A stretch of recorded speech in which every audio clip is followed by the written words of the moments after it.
Colony of Sardinia is the book written by Bartolomeo Porcheddu in memory of Francesco Kaiku Fais, who was deeply passionate about Sardinian history and culture. The book has been published in 3 languages: Italian, Sardinian and English. It was translated into English by Maria Antonietta Meloni, and the author himself translated it into Sardinian. As the reader can imagine, it was not an easy work. Sometimes it was overwhelming and frustrating. Nevertheless, it has been a great experience, and the result is truly astonishing. The work can be described as a melting pot in which history, linguistics and archaeology merge in a perfect way. In addition, the atmosphere of the book is enriched by many details and references to mythology and astronomy who fascinate the reader and reveal the outstanding importance the Sardinian people had in those specific fields of knowledge.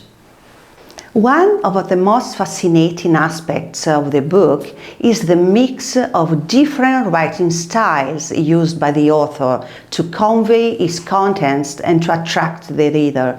He can easily shift from narrative to descriptive style, from expository to poetic style, using metaphors, ironies, similes, and other literary devices.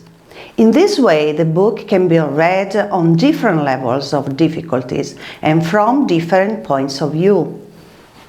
The project has been completely carried out in Sardinia with the aim to spread the knowledge of ancient Sardinian civilization all around the world.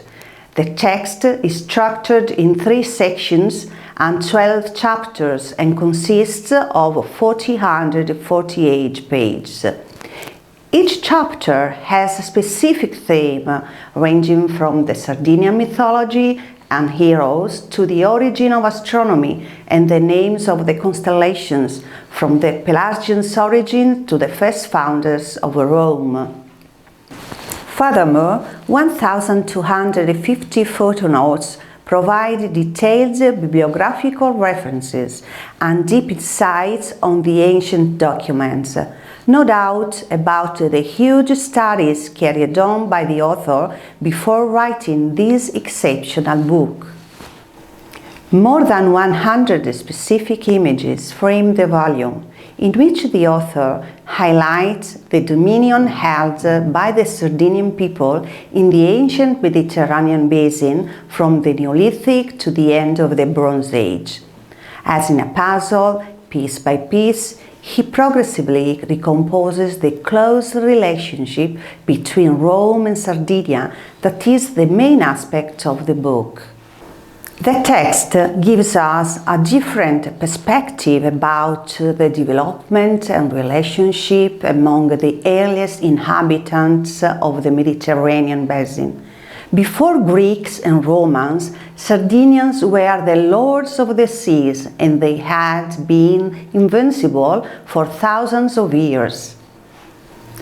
As it often happened to ancient great civilizations, at a certain point in history, Sardinians were defeated by other populations, and they lost almost their territories.